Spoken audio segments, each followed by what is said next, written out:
زندہ رہے گا۔ میں نے کہا تو نے آدھی بات نقل کی ہے، پوری بات نقل کیوں نہیں کرتا؟ صدیق اکبر آئے ہیں، پیغمبر کو دیکھا آرام فرما رہے ہیں۔ صدیق اکبر نے پیغمبر کے بازو پہ ہاتھ رکھے ہیں، کندھے مبارک پہ ہاتھ رکھے ہیں۔ صدیق اکبر نے پیغمبر کی مبارک پیشانی کا بوسہ دیا ہے، اور صدیق قسم اٹھا کے کہتا ہے والذی نفسی بیدہ، میں خدا کی قسم اٹھا کے کہتا ہوں لا یذیقک اللہ الموتتین ابدا، اے پیغمبر خدا آپ کو تو موتیں کبھی نہیں چکھائے گا۔ شیخ زکریا نے الکل المتواری میں نہ لکھا ہو تو میں مجرم ثابت ہوں گا، ابن حجر اسقلانی نے فتح الباری میں نہ لکھا ہو تو مجھے مجرم کہہ دینا، علامہ عینی نے عمدۃ القاری میں نہ لکھا ہو تو مجھے مجرم کہہ دینا۔ یہ محدثین فرما رہے ہیں جب میت قبر میں گئی ہے اس سے سوال و جواب ہوا، اس کو سلا دیا گیا، اسے موت کہتے ہیں۔ فرمایا غیر الانبیاء ہے، ارے امتی پہ قبر میں موت آتی ہے لیکن نبی کو حیات ملنے کے بعد قبر میں موت نہیں آتی، تو نے یہ بات تو بتا دی ہے۔ صدیق اکبر فرما رہے ہیں جو حضور کی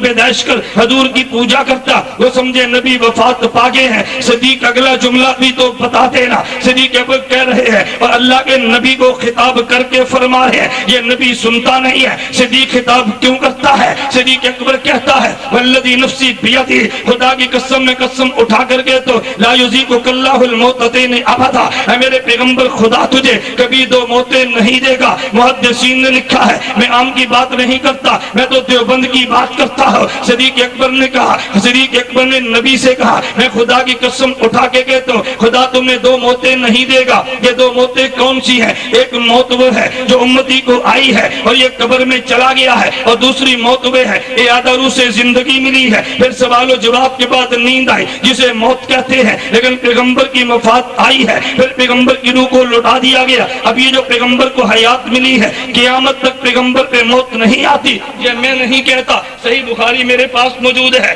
اگر اس بخاری میں نہ ہو جو سزا چور کی ہے وہ میری ہے، اور اسی جگہ پر موجود ہے جہاں تو نے صدیق اکبر کا خطبہ پڑھا ہے، اسی جگہ پہ محدث احمد سہارنپوری کہتا ہے جو دیوبند کا بانی ہے، دیوبند کی اینٹ رکھنے والا ایک رشید احمد گنگوہی ہے، ایک مولانا قاسم ننوتوی ہے، ایک مولانا رفیع الدین ہے، ایک مولانا عابد حسین ہے، ایک مولانا احمد سہارنپوری ہے۔ ان پانچ نے دیوبند کی بنیاد رکھی ہے۔ اسی بخاری میں اسی جگہ پہ محدث سہارنپوری کا حاشیہ نہ ہو جو سزا چور کی ہے وہ میری ہو، میں شکست لکھ دوں گا، تیری فتح لکھ دوں گا۔ اسی جگہ پہ محدث سہارنپوری کہتا ہے، فرماتا ہے والاحسن ان یقال، بہتر یہ کہ یوں کہا جائے، بہتر یہ کہ یوں کہا جائے لا یتعقبها موت، پیغمبر کو جو قبر میں حیات ملتی ہے اس کے بعد موت نہیں آتی، بل یستمر حیا، پیغمبر ہمیشہ زندہ رہتا ہے۔ عقیدہ حیات النبی، عقیدہ حیات النبی، عقائد علماء دیوبند، شیخ اسلام حضرت مولانا محمد الیاس گمن۔ توجہ، تو نے یہ بات تو بتائی ہے کہ صدیق اکبر فرماتے ہیں نبی پر وفات آ گئی ہے، کون بھائی مان نہیں مانتا پیغمبر پہ وفات آئی ہے؟ ہم نے وفات تو مانی ہے۔ صدیق اکبر کا اگلا جملہ بھی تو بتانا۔ ابو بکر صدیق فرماتے ہیں حضور آپ پر موت تو آئی ہے لیکن قبر میں موت نہیں آنی، آپ کو ہمیشہ زندگی ملے گی۔ ہماری بحث یہ تو نہیں ہے پیغمبر پر موت آئی کہ نہیں، ہماری بحث یہ ہے پیغمبر میں قبر کو حیات ملی یا نہیں ملی۔ تو نے صدیق کا ایک جز نقل کیا، ہم نے دونوں جز نقل کیے۔ دیوبند کہتے ہیں پیغمبر پہ وفات آئی ہے، صدیق اعلان کرتا ہے من کان یعبد محمدًا فإنہ قد مات۔ دیوبند والے کہتے ہیں پیغمبر کو قبر میں حیات ملتی ہے، صدیق اعلان کرتا ہے لا یذیقک اللہ الموتتین ابدا، اے پیغمبر خدا قبر میں آپ کو قبر والی موت آپ کو نہیں چکھائیں گے۔ صدیق دنیا والی موت بھی مانتے ہیں، قبر والی حیات بھی مانتے ہیں، دنیا والی موت بھی مانتے ہیں، قبر والی حیات۔ ہمارا جھگڑا دنیا والی موت یا قبر والی حیات میں؟ بولو نا، قبر والی حیات میں۔ توجہ، آپ نے سنا ہوگا حضرت امام فخر الدین رازی رحمۃ اللہ علیہ نے تفسیر کبیر میں لکھا ہے وَتَحْسَبُهُمْ أَيْقَاظًا وَهُمْ رُقُودٌ کے تحت لکھا ہے۔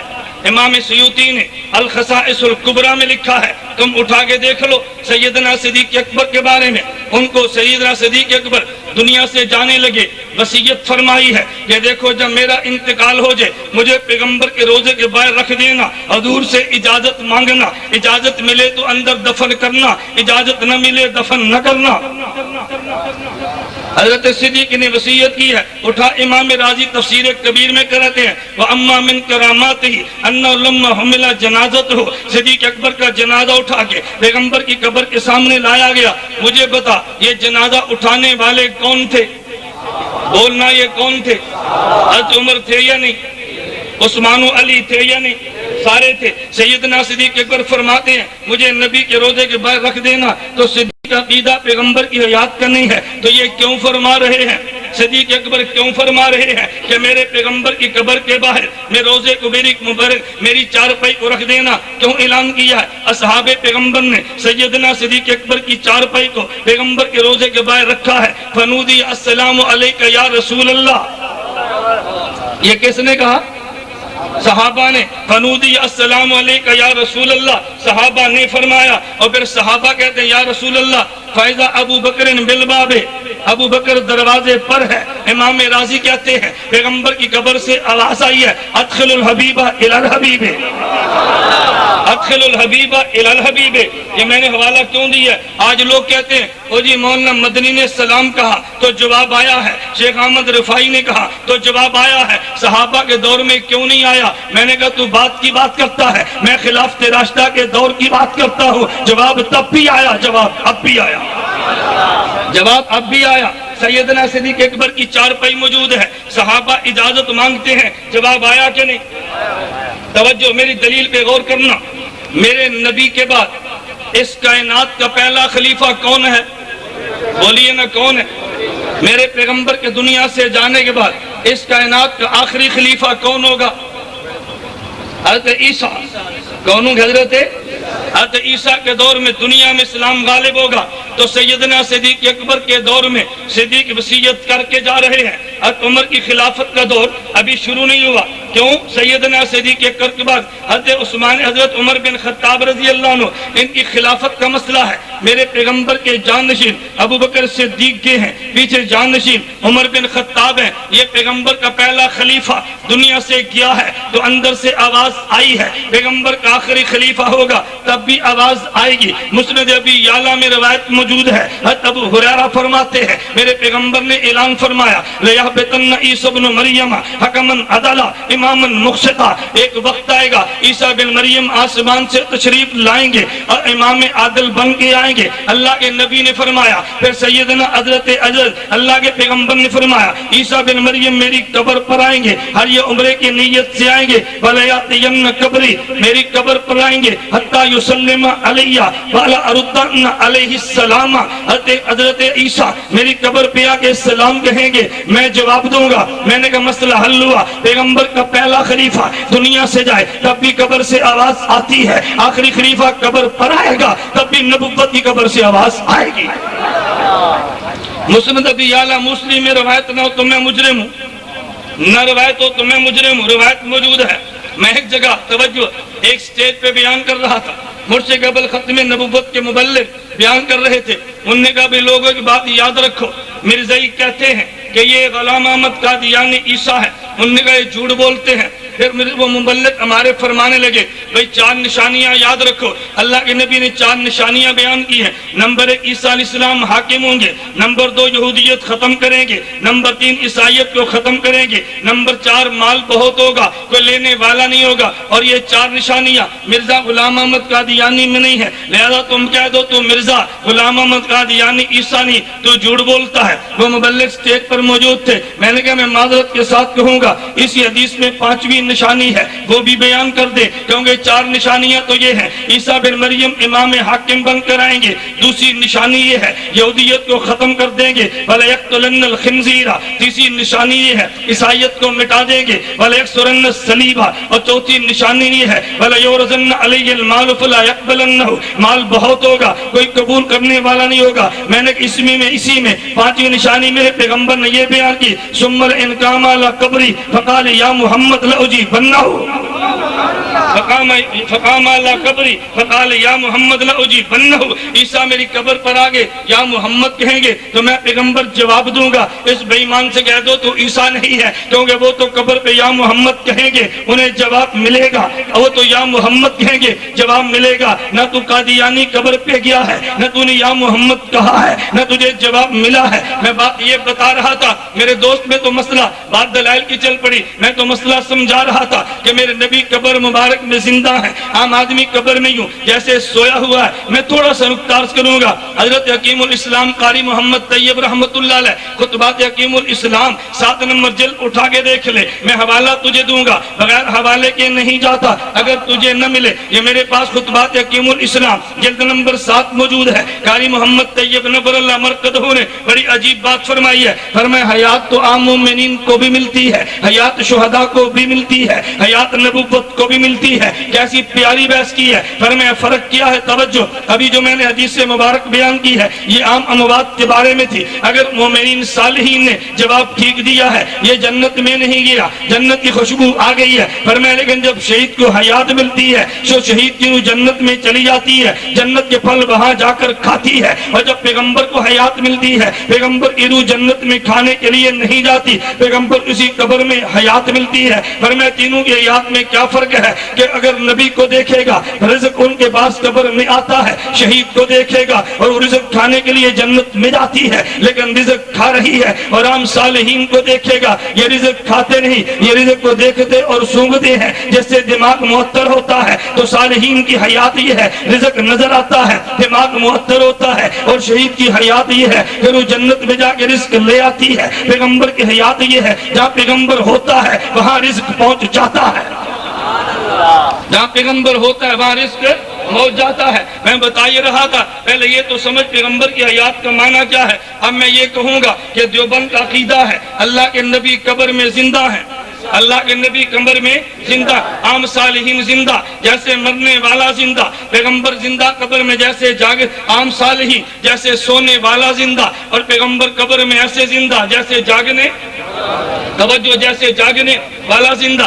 یہ پیغمبر تو قبر میں زندہ ہے، ان کو اس کا عالم میں رزق ملے گا جیسے اس عالم کی شان ہے، نہ دنیا والا وہ عالم ہے یا نہ دنیا کی طرح رزق ہے، وہ کیفیت ہماری سمجھ سے بالا ہے، رزق کی کیفیت بھی بالا ہے، پیغمبر کی حیات بھی بالا ہے۔ ہم حیات کو تو مانتے ہیں، حیات کی کیفیت میں بحث نہیں کرتے۔ اب میں ایک نکتہ عرض کرنے لگا، پیغمبر کی حیات ایسے ہے جیسے جاگنے والا زندہ۔ اب جاگنے والا زندہ کیسے ہوتا ہے یہ تحقیق میری نہیں ہے، قاری محمد طیب رحمت اللہ علیہ دارالعلوم دیوبند کا 40 سالہ موت میں بڑی عجیب بات فرماتے ہیں، فرماتے اگر کوئی بندہ بحث لیٹا ہو اسے کوئی زندہ نہیں کہتا، زندہ کہنے کے لیے 2 نشانی ہے، نمبر 1 نشانی وہ کھائے اور پیے یہ دلیل حیات ہوتی ہے، نمبر 2 اس کا بدن حرکت کرے یہ دلیل حیات ہوتی ہے۔ اگر بندہ بالکل بحث پڑا ہو یہ کھائے اور پیے بھی نہ اور اس کے جسم میں کوئی معمولی سی حرکت بھی نہ ہو اس کو زندہ کوئی نہیں کہتا۔ کہتے حیات کی 2 نشانی ہے، نمبر 1 حصہ حرکت ہوتی ہے اور دوسری نشانی وہ کھاتا اور پیتا ہے۔ پیغمبر نے بتا دیا کہ دیکھو نبی کی حیات ایسی ہے، نبی اللہ حی،